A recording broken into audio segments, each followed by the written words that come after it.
Hello, good afternoon viewers. Welcome to Science TV. 1 p.m. news. I am your host, Elvis Odhiambo, in sign language. The voicing is Gideon Minor. Let us focus on what happened in our local news. The embattled ODM Secretary General Edwin Sifuna can breathe a sigh of relief after the political parties' dispute tribunal in Nairobi dismissed the decision by the ODM National Council Executive Committee to kick him out as a party official until the matter is heard and determined. Speaking at the media, Sifuna blamed his troubles on President William Ruto, saying he had him removed from office because he is opposed to the president's re-election bid. Remain a loyal member and the duly elected Secretary General of the ODM party, and fight we shall. Through all lawful means, we shall fight for this great institution until the very end. The only crime is that I have refused and I oppose any plans and schemes within the party to support President William Ruto's re-election, because I have held and continue to hold the firm position that this country cannot afford another 5 years of this expensive, divisive, incompetent and disastrous Ruto misadventure. New party leader was installed unprocedurally and unconstitutionally. These shortcuts and illegal edicts reflect the bad manners that progressive institutions and individuals pick up as soon as they get cozy with William Ruto. That there is no way that illegal office holders can remove a legal office holder, SecGen, from office. Problem in ODM is President Ruto. We are asking President Ruto to let ODM go, let ODM alone. He has not taken it hostage. He is in possession of the party called ODM. I want to call upon the membership of this party to stand firm and resist the efforts by President William Ruto to hostilely take over this party. We will not allow him. The ODM democracy is indeed on trial. We are here to declare war. There is a coup that has happened in ODM. In olden days, coup plotters were supposed to have been stoned to death. Asanteni sana.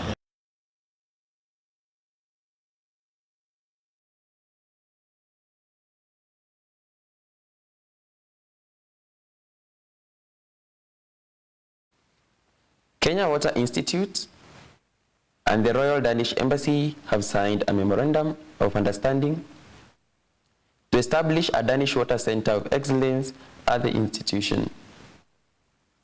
Collaboration will ensure the center bridge the gap between academic training and industrial application that has reduced the pace of digital transformation in the water sector.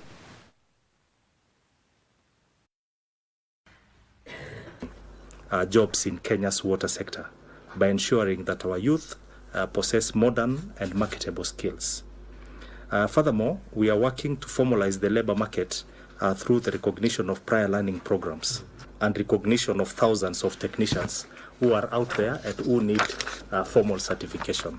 What you're doing with Danish industry, what we are doing with other Kenyan institutions within the water sector, what Danish companies are already doing within water in Kenya, all this should come together and turn around this partnership that we start today. Establishing a center of excellence that can help students, that can inspire new solutions.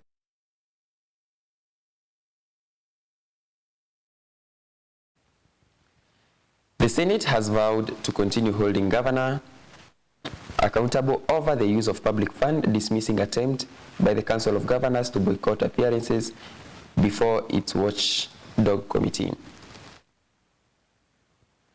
Senate Speaker Amason Kingi ruled the resolution by governors to suspend appearances before the County Public Accounts Committee and limit engagement with Senate committee violates the spirit of devolution. Nairobi Senator Edwin Sifuna, one of the 4 accused of extortion, threatened legal action against the governors. Kenyans need to be outraged by the kind of reports and the kind of stories that come out of the Senate, by the kind of revelations that are coming out of these committees. But what do our governors do? The proverbial thief who turns around and accuses the pursuer that he's the thief.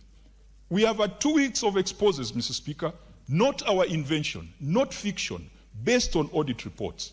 What are the governors trying to do? Deflect attention and make the Senate look like they are the thieves. Yet they are the ones with documented, where there is evidence, where there is proper reports of theft. Na niambie wenzangu waliotajwa ya kwamba wasijali kwa sababu ya kuzungumzwa.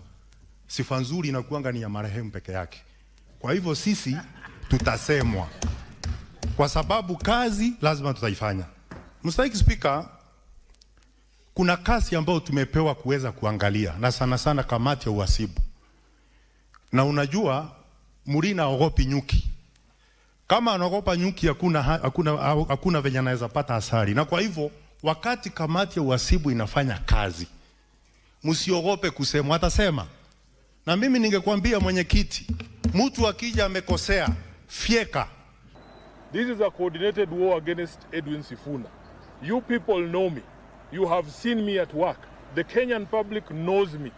Those governors that are making those allegations, we will meet them in court.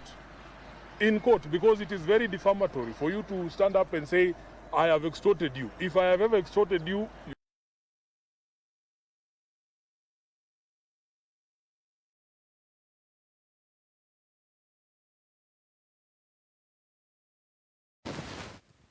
President William Ruto says the government has allocated 10 billion Kenya shillings to buy relief food and livestock feeds, saying the move will ensure no one dies of starvation. The president, who was in Mandera and Wajir counties, said the government is seeking a long-lasting solution to address the drought challenge through the National Infrastructure Fund to construct 50 mega dams and 1,000 micro dams to help in the irrigation of 2.5 million acres for food production. Alafu unakuja kutuongelesha mambo ya relief food. Wewe, you are the last person, the least qualified, with no moral authority to tell anybody anything on matters food relief. Mimi nataka niwaeleze watu wa Mandera, we are moving together with you, musikwe na wasiwasi. Short term program ni hii ya kudistribute chakula na hay. Lakini long term, pia mimi niko na solution ya long.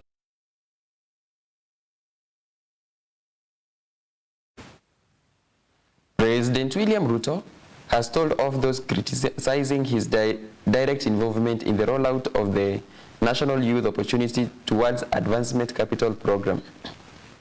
Speaking while in Mandera, Wajir counties, the president said the program is the most important as it aims to transform the lives of young Kenyans, with 120,000 youth benefiting from the project so far.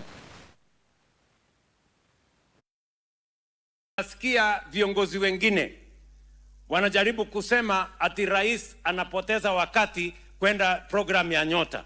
Ati rais amepoteza wakati kuja Mandera program ya Nyota. Kwa sababu mentality yao ni ya zamani, wanafikiria ya kwamba vijana wetu bado wako AOB. Ile mfumo ilikuwa inabagua wananchi wa Northern Kenya ya mambo ya kupata vitambulisho na passport. Na nyinyi vijana wa Kenya, mimi nataka niwaeleze, for the first time we have an intentional, credible, practical program for the young people of our nation. Sisi kama State Department ya MSME tumejipanga vilivyo. Tuko na program nyingine inaitwa KJET. Hii mtaweza pata mkopo. Hii mradi wa Nyota, Your Excellency, ukasema kwamba hutoi mkopo kwa vijana. Wewe unatoa pesa ambayo ni grant, ni bure kwao, wakajipange wafanye biashara.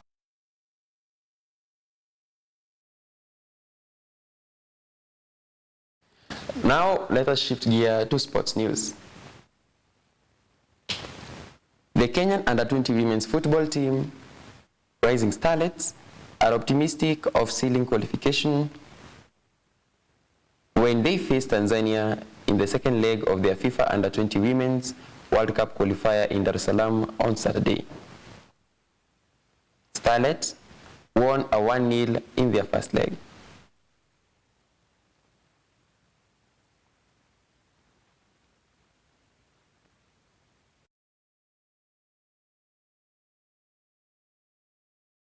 That is all we had prepared for you viewers here at Science TV News and Sports. Thank you for staying and watching Science TV. Remember to follow us on social media platform to get more information. I have been your host Elvis Odhiambo, and sign language. I'm the voicing is Gideon Minor. Enjoy your afternoon and bye-bye.